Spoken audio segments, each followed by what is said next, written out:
I used to go to work with my grandfather when I was younger. He carved tombstones.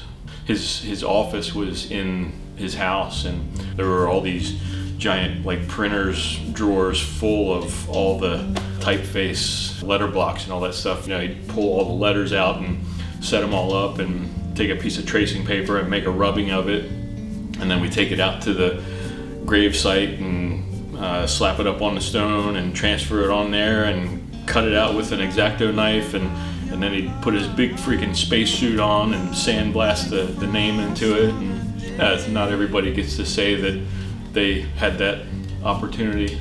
I definitely think that helped with my appreciation for lettering.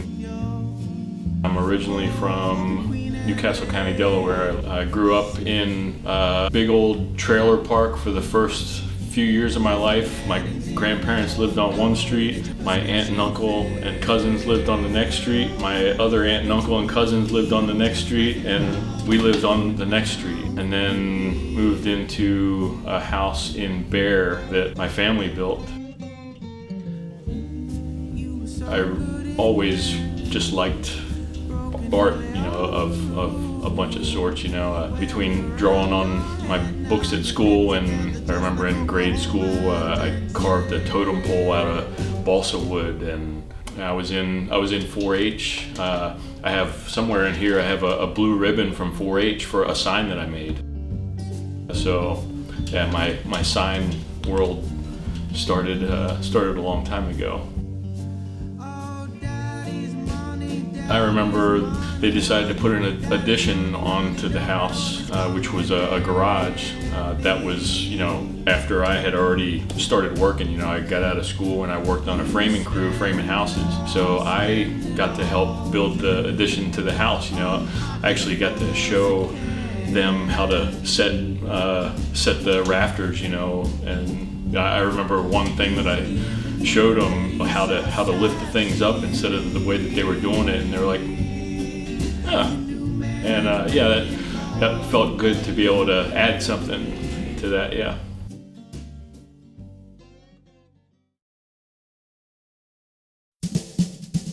Probably my biggest inspiration would be all the Ed Roth kind of monsters like Ratfink and all his weirdo buddies and all that stuff. I've drawn those monsters for I don't know how long. Yeah, they're just super fun and part of the whole car culture that, you know, I've been into for as long as I could, well, before I could drive. And then ended up starting to work for some bands. And that ended up moving me to Ocean City because one of the bands were based out of Ocean City. I mostly took care of the guitar stuff. I did shows with like Hootie and the Blowfish and Blues Traveler, and then another band that I worked for. We did shows with Danzig and Lizzie Borden, and you know, it was a really great experience. I don't really know how that period of my life molded what I am now. It was just a really fun, great time in my life. I learned some stuff about working on guitars and how the whole band thing works, but I don't think I learned any life-altering lessons or anything from them. Well, I mean, your work's really rock and roll, so. Appreciate that. 17th Street Surf Shop moved me here 25 years-ish ago to do display windows and in-store displays for, at the time they had 11 or 12 stores, so did that for 10, 11 years. I don't know, I kind of dabbled in sign stuff. I messed around with it for a little bit and then put it away, and messed around with it for a little bit and put it away. And this time, like, I really gave it a serious effort and stuck with it. There's so many avenues for learning how to do this now between YouTube and all the 15,000 other things. I think part of putting it away and bringing it back out and putting it away and bringing it back out, I think a lot of that was because I didn't know or have someone there to direct me. Like, there was no internet then, and it was a lot more difficult. There was a sign school, but I didn't know of that. I went to a couple local sign painter guys and asked them, if I could be taken on as an apprentice or something, and nobody was into that. I think that was probably a big part of not sticking with it the first or second time. And I'm sure every person in a creative world does the same thing, but you have people that you look up to their work or whatever, and you can see how they would lay this thing out, and you have this in your head, and you take all the information that you have to put on this sign, thinking of that person that you look up to so much.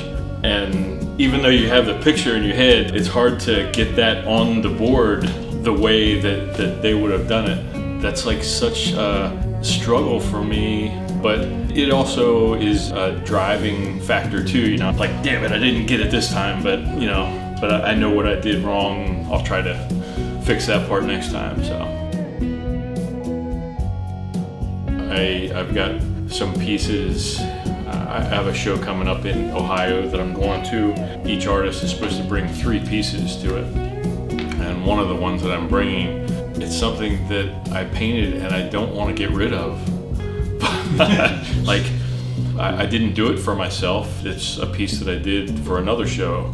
But if that thing gets sold at that show in Ohio, I'm gonna be like, okay, can I visit it? There's stuff that you get attached to the point where, granted, you're gonna get some money for it, but that doesn't even matter. You're upset that it's leaving you.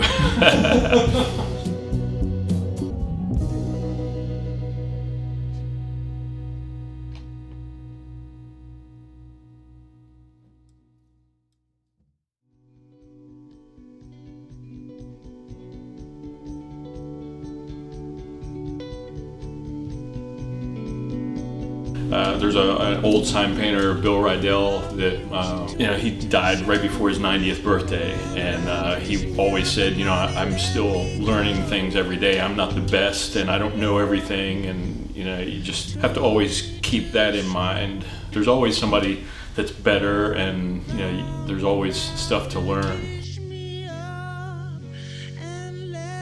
I am Igor, and I'm a sign painter.